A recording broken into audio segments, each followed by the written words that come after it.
Greetings and salutations, everybody. This is Jacob.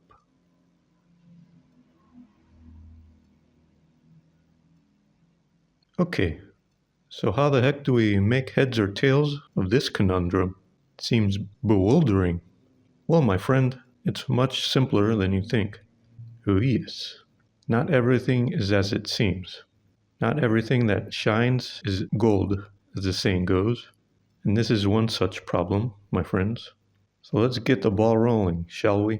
First off, let's depict this relationship situation with a graph. Each person is represented as a vertex in this graph, as you see here. When I say graph, I don't mean an XY Cartesian coordinate system. When I mean graph, I mean an abstract physical representation of a network system. This system can be anything: a city network, a network between people, etc.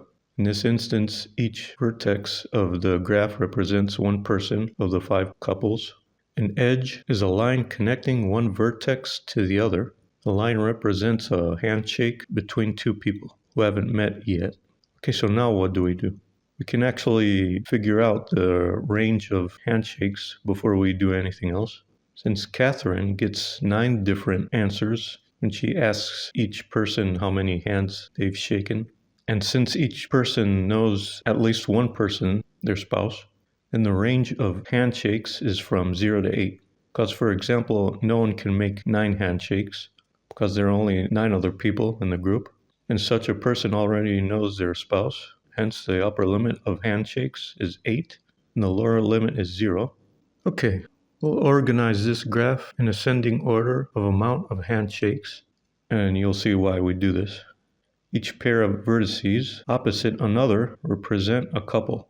Hence, by definition, the first vertex has 0 edges, and the 10th has 8 edges. Now the ones in between are the question now. Since there are 2 people in the group that have the same amount of handshakes, then the second vertex either has 0 edges or 1 edge, or handshakes. Let's assume it has 0 handshakes. But that means the 10th person only has 7 available people to shake hands with, contradicting our earlier assumption that the last vertex has 8 edges. Hence, by contradiction, we've proven that the second person has 1 handshake. Moving on to the third vertex. Since we're ascending in the order of amount of handshakes, then the third vertex either has 1 or 2 edges. Let's assume it has 1. And that means the only edge it has is with the 10th vertex.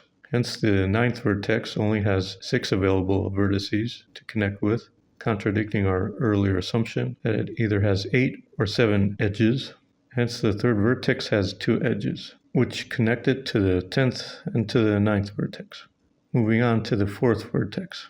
It either has 2 or 3 edges. If we assume it only has 2 and connect those edges to the last 2 vertices, then the 8th vertex only has 5 available vertices to connect with, contradicting our initial assumption that it either has 6 or 7 edges. Hence, the 4th vertex has 3 edges, towards the 10th, the 9th, and the 8th vertex. Moving on to the 5th vertex. It either has 3 or 4 edges, correct? Let's assume it has 3, and connect it with the 10th, the 9th, and the 8th vertices. And there are only 4 vertices available for the 7th vertex to connect with. And we know that it either has 6 or 5 edges. Hence, by contradiction, the 5th vertex has 4 edges. Moving on to the 6th vertex. It can't connect to the vertices that came before it because they've already fulfilled their edge quota. So the 6th vertex only has 4 vertices available to connect with. Hence, it has 4 edges, the same amount of edges the 5th vertex has. So let's go ahead and connect the other vertices for completion's sake. And indeed, all of the other vertices have the number of edges they should have. So since Catherine is one of the people that has the same number of handshakes with someone else, and this other person graph-wise, as you see here, is her husband, since the vertices opposite one another are spouses, that's what we define the vertices as. Hence Kevin, her husband, has shaken 4 hands.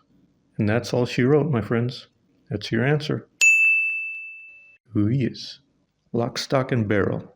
My dudes. Easy peasy lemon squeezy. See, I told you it was easier than it seemed, my friends. So that was a fun logic puzzle, wasn't it? After the last brutal logic puzzle, I felt it necessary to include an easier one this time. This one wasn't super easy, but it was easier than the last logic puzzle that I posted. That one was absolutely brutal. Oh yes. I can't keep posting hard puzzles, my friends, or else all my viewers will run for the hills, or at least most of them. So I hope you like this one. So here we dabbled a bit in graph theory with this one, but I didn't actually use any graph theory theorems, which is why this is in the category of logic and not combinatorics. But anyway, you don't even need to use a graph to solve this. It's just the way that I went about things, you know. There are other ways to skin this cat in particular without using a graph, my guys and gals. So let me know in the comments if you solved it another way. There's always time for harder puzzles, my friends. They aren't going anywhere. But sometimes we need to let our mind rest from all the hard puzzles from time to time. The next one will probably be hard or moderate, somewhere in between hard and moderate. And I'll probably be dabbling in new categories as well. Number theory, statistics, for example.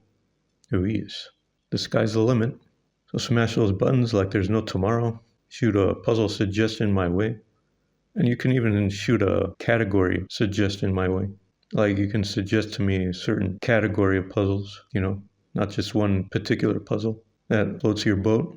So that's pretty much it, my dudes, and I'll see you guys in the next video. Bye-bye.